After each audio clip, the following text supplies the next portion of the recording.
Merci. La parole est à Monsieur Jean-Marc Ayrault. Merci, Monsieur le Président. Monsieur le Premier ministre, nous avons la République en partage. Elle est notre héritage commun. Elle est notre fierté et notre identité dans le monde entier. Et lorsque la République est malmenée, c'est l'image de la France qui est abîmée, aux yeux du monde comme à nos propres yeux. Le Président de la République est le garant de nos institutions. C'est à lui, en premier chef, qu'il revient d'assurer et d'assumer le fonctionnement régulier des pouvoirs publics. Or, c'est précisément le chef de l'État qui, aujourd'hui, par ses propos, alimente les polémiques, la division et la paralysie de nos institutions. Toutes les fonctions régaliennes de l'État sont aujourd'hui en crise. La façon dont est conduite la réforme des armées n'est plus acceptée par les militaires. Les CRS se mettent en grève. Les magistrats, les policiers, les gendarmes, les agents de probation, les personnels pénitentiaires expriment leur colère. Les diplomates sortent de leurs réserves pour signifier leur malaise. Le président a été élu pour rétablir l'autorité de l'État. Il est en train de la détruire. Monsieur le Premier ministre, qui est alors excessif? Qui est alors excessif? Le président ou ceux qui manifestent? Nous connaissons déjà votre réponse. C'est toujours la faute des autres. Les fonctionnaires, les magistrats, les journalistes, l'opposition. Mais force est de constater que l'exemplarité des comportements n'est plus de mise aujourd'hui à la tête de l'État. Monsieur le Premier ministre, la grandeur de votre fonction, c'est d'assumer les pouvoirs que les Français vous ont confiés et pour lesquels vous devez leur rendre des comptes. Bien. Alors, merci. qu'allez-vous faire, Monsieur le Premier ministre, pour mettre un terme à cette situation et remettre enfin la République à l'endroit? Merci.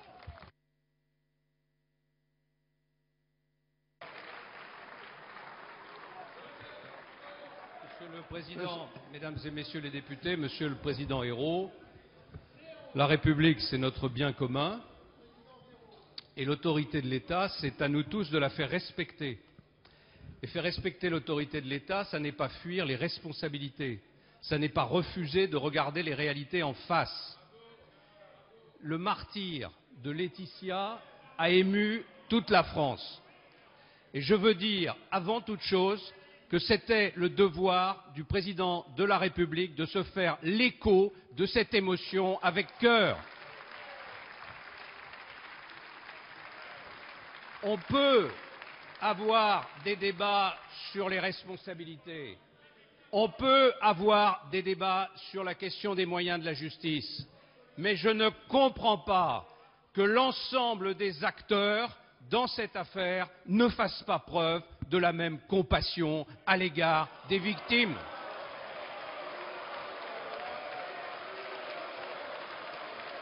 Le présumé coupable, il suffit d'un mot pour le dire. Je ne l'ai pas entendu, je ne l'ai pas entendu. Je ne parle pas de vous, naturellement.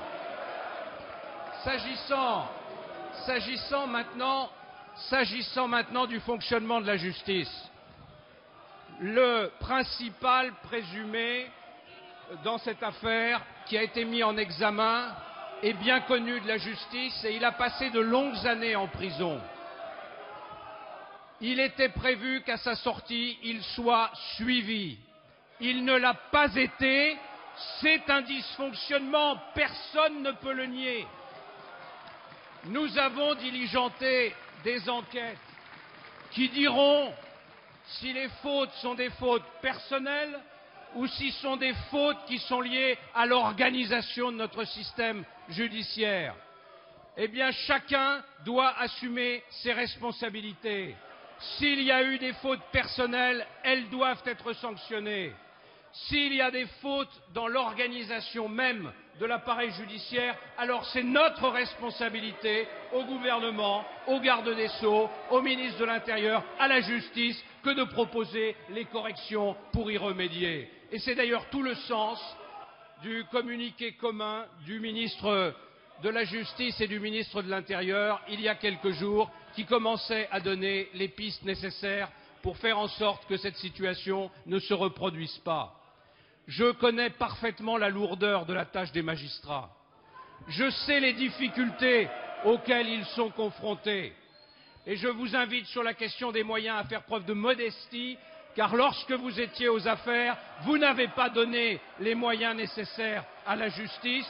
Nous essayons de rattraper le retard. Il y a encore beaucoup de retard. C'est une responsabilité collective. Mais la lourdeur de cette mission, la responsabilité écrasante qui est celle des magistrats, ne doit pas conduire, comme c'est le cas aujourd'hui, à faire en sorte que ce soit l'ensemble de nos concitoyens qui soient victimes de leur mouvement de protestation.